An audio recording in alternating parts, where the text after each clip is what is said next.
자, 수능 해설 강의를 시작하겠습니다. 집중해 주시고요. 자, 첫 번째, 무리방정식 문제입니다. 무리방정식의 모든 실근의 곱은 간단한 문제지만 무리방정식 문제는 실수하기 쉽기 때문에 항상 주의해야 됩니다. 어떤 부분을 주의해야 되냐면 다음과 같이 무리방정식의 계산에 있어서 주의할 점은 일단 무형근 확인입니다. 대부분 계산 잘 해놓고 마지막에 무형근을 제대로 확인하지 못해서 틀리는 경우가 있고요. 그 다음에 이제 계산의 편의를 위해서 항상 치환을 하는 게 좋은데 치환을 할 때 가능한 근호를 포함해서 치환을 하는 게 계산할 때 훨씬 유리합니다. 자, 그럼 문제를 한번 풀어볼까요? 자, 여기서 이야기하는 건 치환을 해야 된다는 생각은 다 해야 됩니다. 왜냐하면 다음과 같이 4x제곱 마이너스 5x 플러스 7 또 여기 마이너스 4x제곱 플러스 5x가 있죠. 자, 치환을 할 때 뭘 치환하는 게 좋을까요? 아까 선생님이 이야기한 대로 근호를 포함해서 치환하라. 이 값을 치환하는 게 나중에 계산할 때 훨씬 유리해집니다. 자, 볼까요? 자, 그러면 루트 4x제곱 마이너스 5x 플러스 7은 t라고 치환합니다. 항상 치환할 때는 범위를 챙겨야 되겠죠. t는 근호를 이야기하기 때문에 항상 0 이상이라는 값을 주의해 알고 있어야 되고요. 자, 그 다음에 이제 뒤쪽에 있는 마이너스 4x제곱 플러스 5x의 값을 t로 또다시 바꿔야 되기 때문에 이 식을 제곱을 합니다. 자, 그래서 4x제곱 마이너스 5x는 t제곱 마이너스 7이죠. 그래서 원래 주어진 식은 t 마이너스 4x제곱 마이너스 5x는 1 이렇게 되기 때문에 t 마이너스 t제곱 마이너스 7이 뭐 대신에 4x제곱 마이너스 5x 대신에 4x제곱 마이너스 5x 대신에 들어가야 되겠죠. t 마이너스 t제곱 플러스 7은 1 이렇게 되죠. 그럼 정리를 하면 t제곱 마이너스 t 마이너스 6은 0 2 3 그럼 이제 마이너스 3이 되기 때문에 t는 마이너스 2 또는 3이죠. 자, 항상 주의해야 될 점이 무형근이라고 얘기를 했습니다. 여기서 t는 항상 0 이상이기 때문에 마이너스 2는 답이 되지 않고 t는 항상 3이 되죠. 아직 우리는 답을 구한 게 아니기 때문에 좀 더 진행을 해야 됩니다. 자, 4x제곱 마이너스 5x 플러스 7이 t제곱인데 t가 3이니까 9죠. 4x제곱 마이너스 5x 마이너스 2는 0. 자, 이 값을 물론 인수분해를 해도 되긴 되지만 굳이 인수분해 하지 않고 모든 실근의 곱 알파 베타를 구하죠. 그럼 이제 공식 모두 다 아시죠? a분의 c 얼마입니까? 4분의 마이너스 2. 그래서 마이너스 2분의 1이 답이 됩니다. 자, 이런 식으로 이제 답을 구하면 되고 항상 간단한 문제지만 무형근을 확인한다는 거 절대 잊지 마시고 문제를 푸시기 바랍니다. 자, 그럼 다음 문제를 볼까요? 자, 다음 문제는 이제 좀 어려운 문제인데 이제 수능 30번 문제입니다. 수능 30번 문제는 항상 어떤 형태로 나오냐면 다음과 같이 그래프, 그러니까 이제 그래프를 활용하는 문제랑 그 다음에 기하, 각을 활용하는 문제 이렇게 나옵니다. 자, 이제 이런 문제를 푸는 방식에 대해서 한번 봐야 되는데 문제를 한번 읽어볼까요? 자, 이 문제는 기본적으로 이제 문제 길죠. 문제가 길 땐 필요한 부분을 항상 밑줄을 그어가면서 읽는 게 도움이 많이 돼요. 특히 이제 그래프랑 관계되어 있을 때는 원위의 점 P, 이 P는 원위에 있는 점이구나. 자, OP가 X축의 양의 방향과 이루는 각의 크기 세타, 세타는 이 각을 의미하는구나. P를 지나고 X축의 평행한 직선이 곡선 Y 꼴 2X승 마이너스 1, 이 곡선과 만나는 점을 Q라고 하는구나. Q, 좋죠.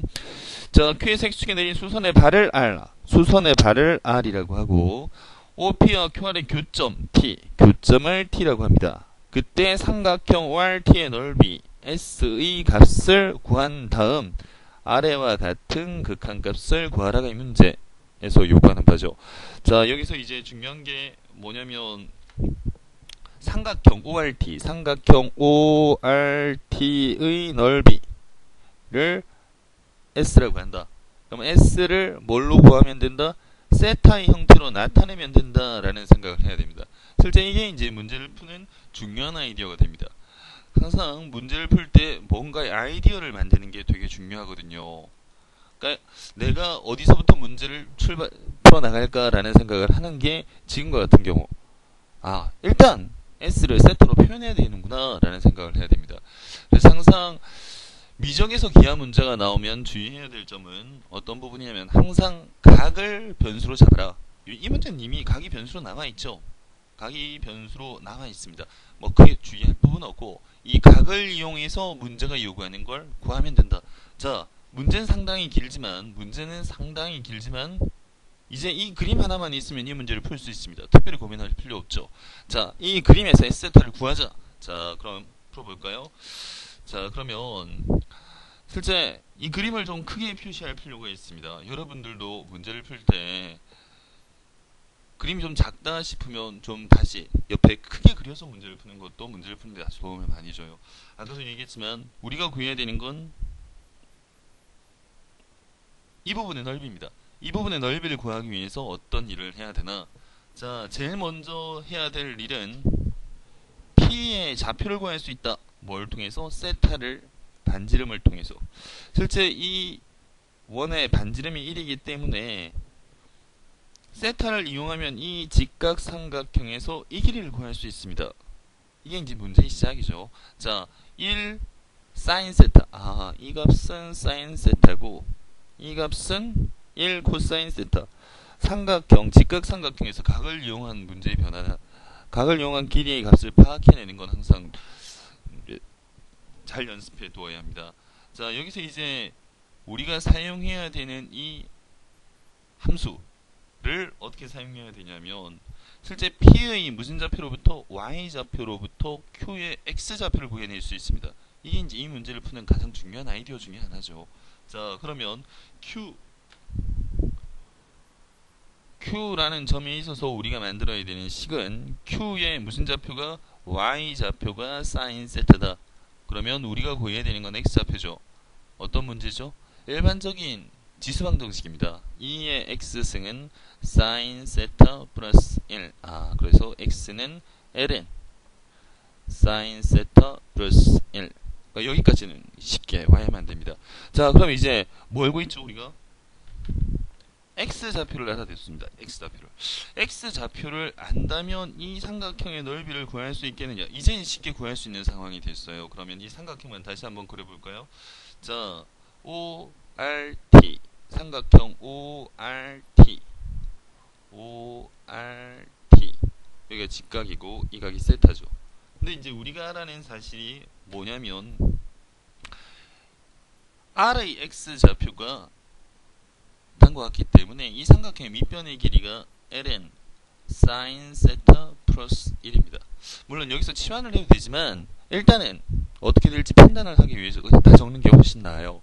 자, 아까처럼 직각삼각형에서 밑변과 높이의 관계는 뭐죠? 탄젠트 세타입니다. 그러면 높이는 ln sin 세타 플러스 1 곱하기 탄젠트 세타가 되죠. 자, 그럼 삼각형의 넓이 이제 다 구한 거랑 다름없습니다. 자, 볼까요? 자, 삼각형의 넓이 S는 2분의 1 밑변 ln sin 세타 플러스 1 높이 ln sin 세타 플러스 1 곱하기 탄젠트 세타 이렇게 됩니다. 근데 이제 우리가 구해야 되는 건 리미트 세타를 0으로 보낼 때 세타의 3승분의 S죠.